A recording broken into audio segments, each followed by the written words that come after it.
The world had gone blue. Not the soft blue of morning, not yet. This was the deep kind, the color that lives between night and day, when nothing is sure which it belongs to. The snow was hard enough to bear weight, glazed in frost that cracked like glass beneath each step.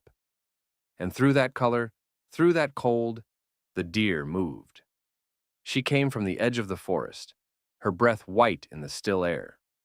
Every sound carried, the creak of ice, the whisper of fur against the dead stalks of grass. Behind her, the trees stood heavy with snow, their branches bent low, the sky above them the color of stone. The wind hadn't moved for hours. Across the meadow, the old farmhouse stood in silence, its windows blind with frost, its chimney dead. The field that once grew wheat was now a sheet of glass, reflecting nothing. The deer paused halfway across. Her ears twitched. The air smelled of iron and smoke, faint but familiar.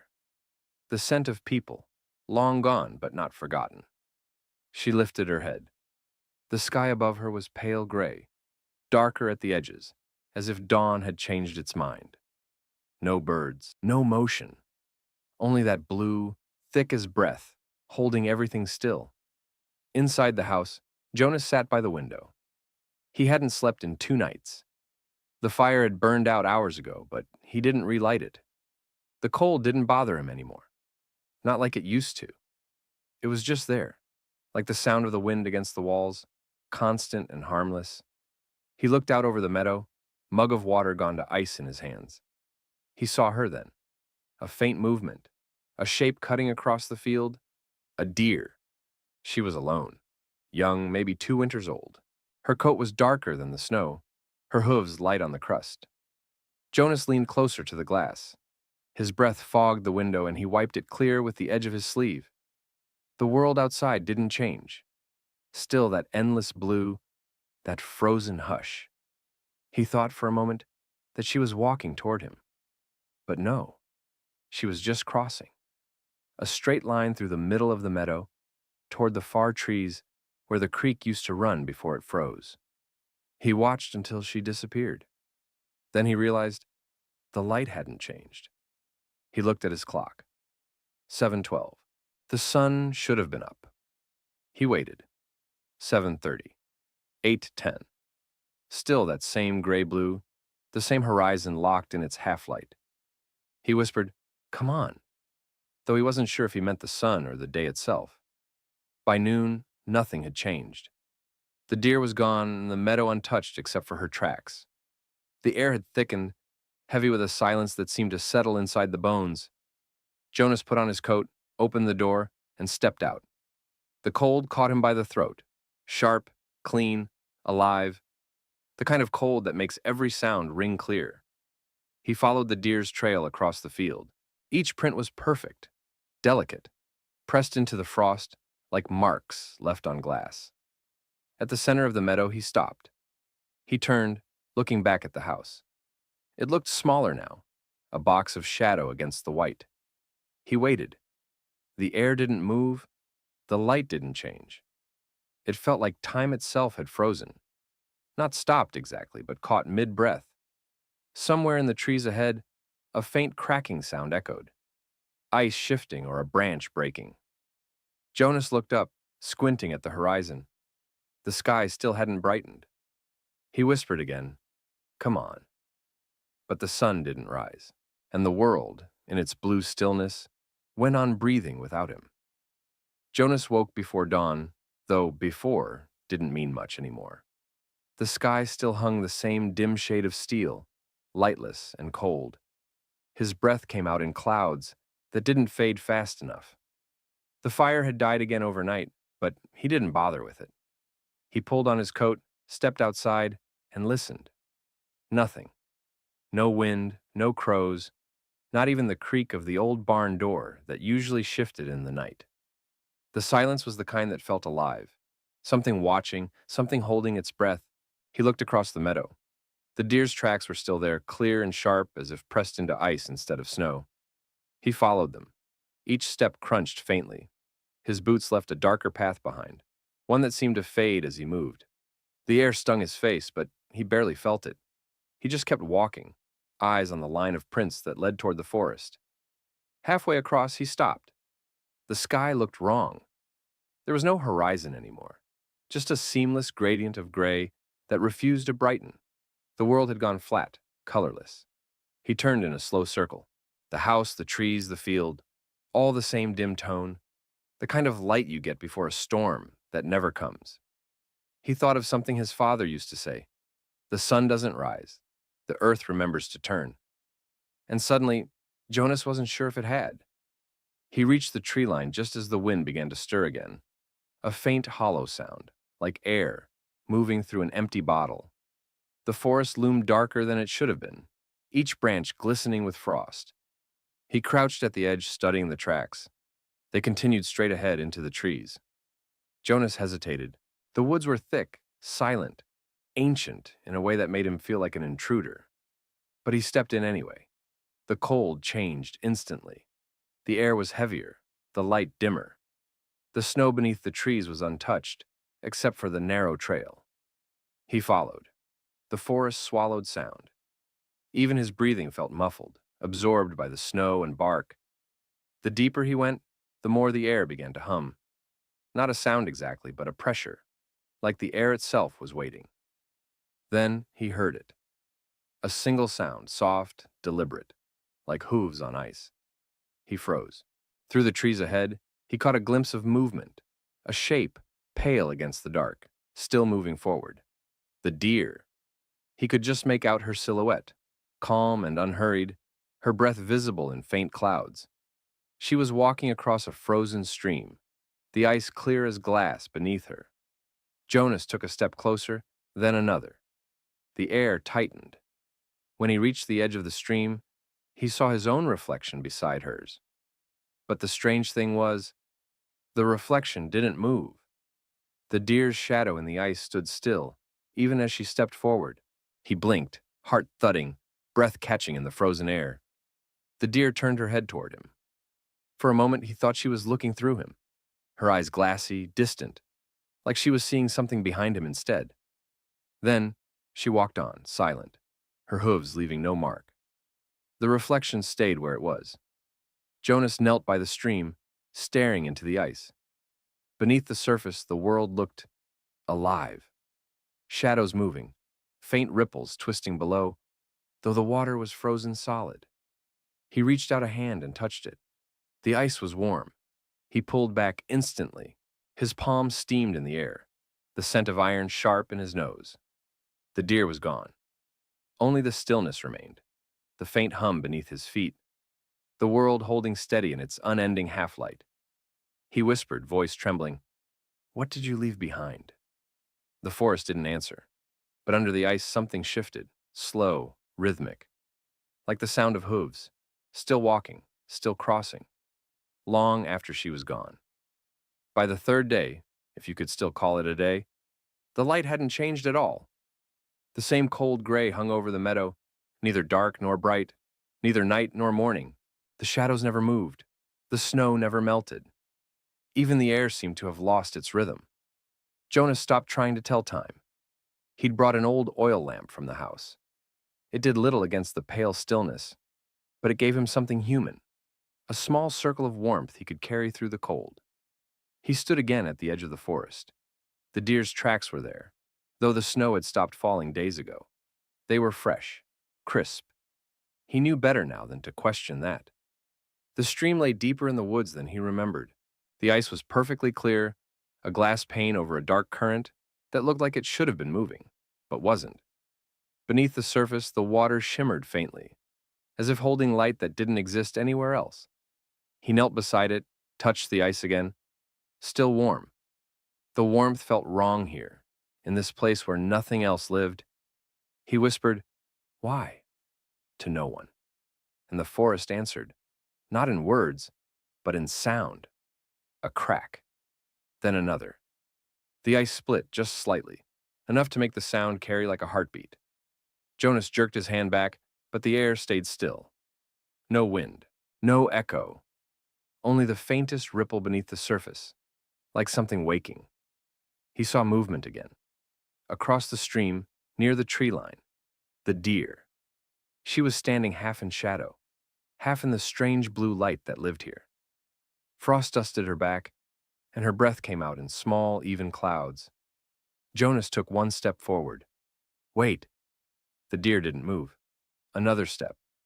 You were here yesterday, he said softly, and the day before. You're leading me somewhere, aren't you? The deer lifted her head, eyes catching the light. They weren't the dull black of an animal's eyes anymore. They were clear, glass gray, reflecting nothing but the frozen world around them. Jonas stopped at the edge of the stream. Between them, under the ice, the ripple grew stronger. The water moved, but in the wrong direction. Upward.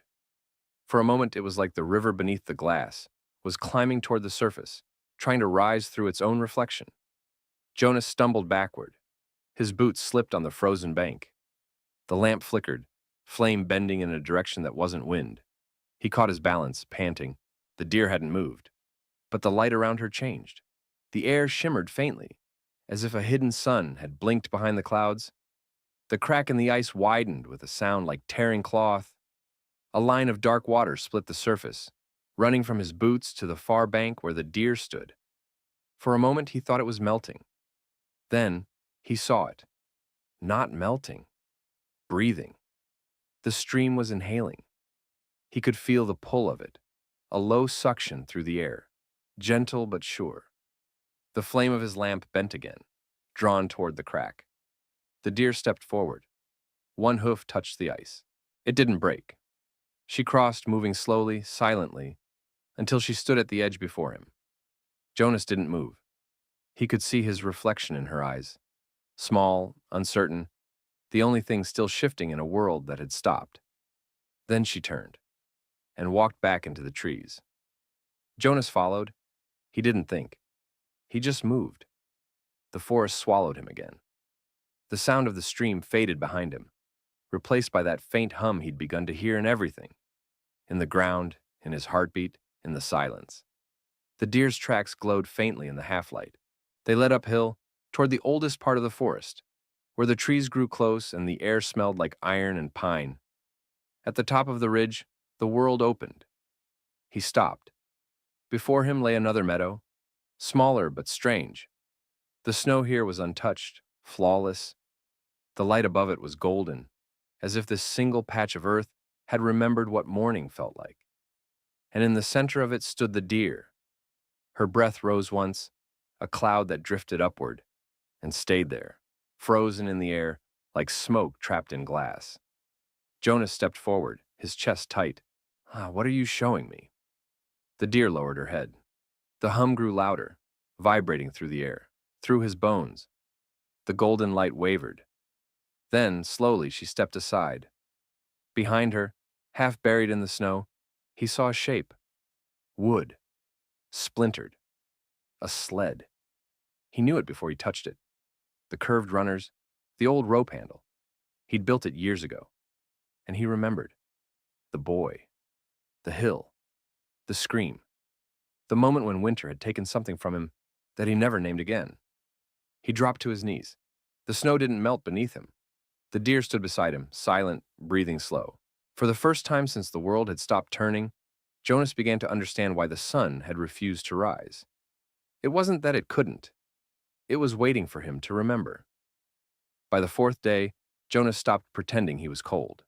He still felt the air on his face, the sting in his hands. But it was distant now, like something happening to someone else. The light hadn't changed. The sun still refused to rise.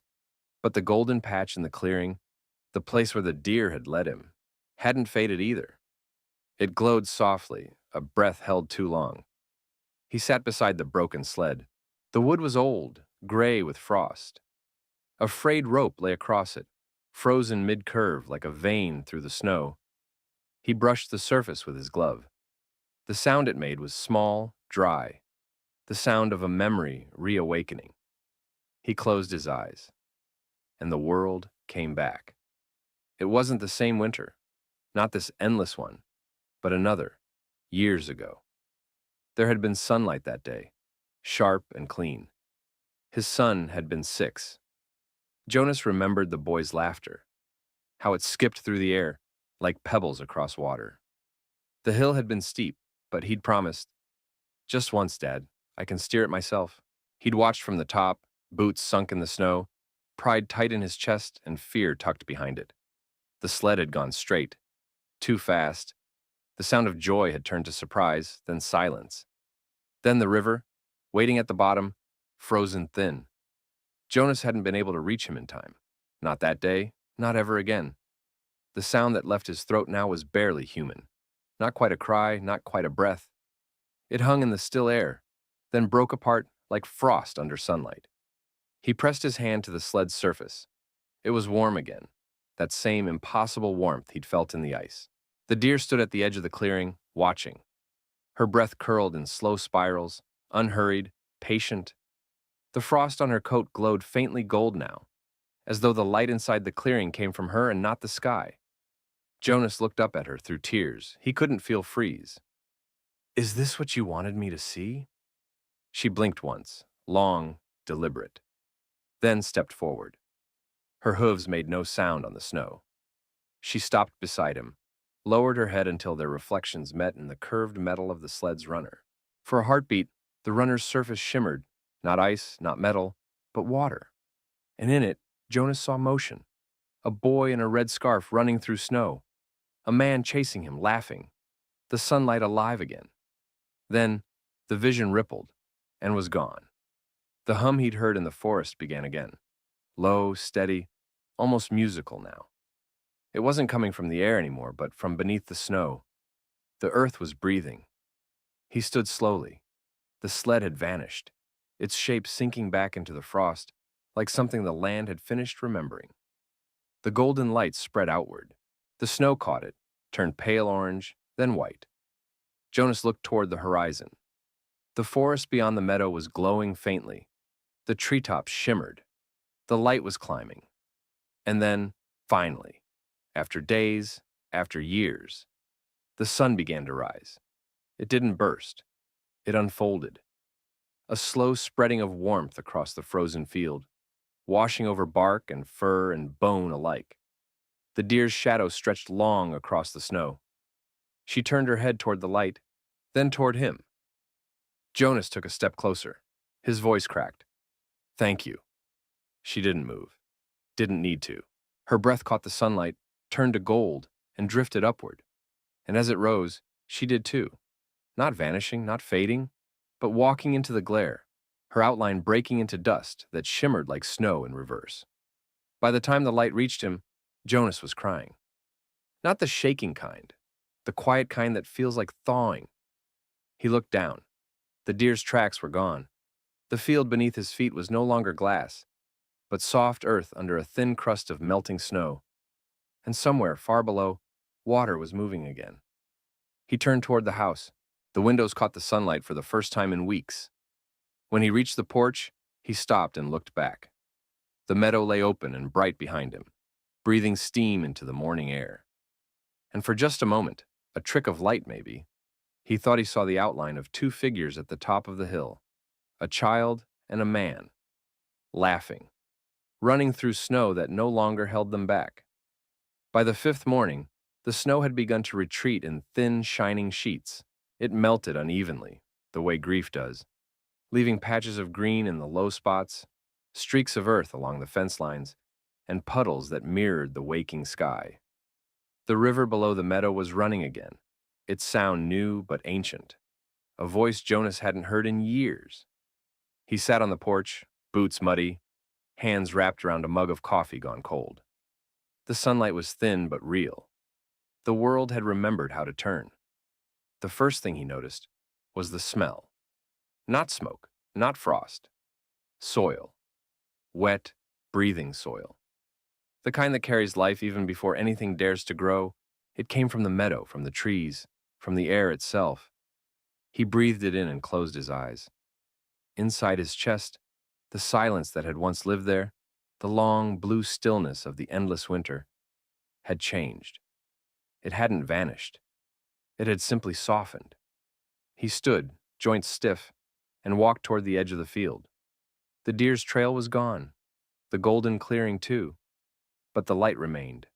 Not in the sky, not even in the snow, but in the way the land seemed to move again. The frost no longer looked dead. It looked temporary. He reached the place where the snow thinned and the earth showed through, dark, slick, alive.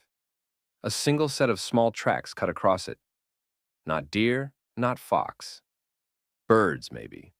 The first one's back. He smiled. "You made it," he whispered. That day, Jonas rebuilt the fence. Not because he needed it. There was nothing left to keep in or out. But because his hands needed to remember work.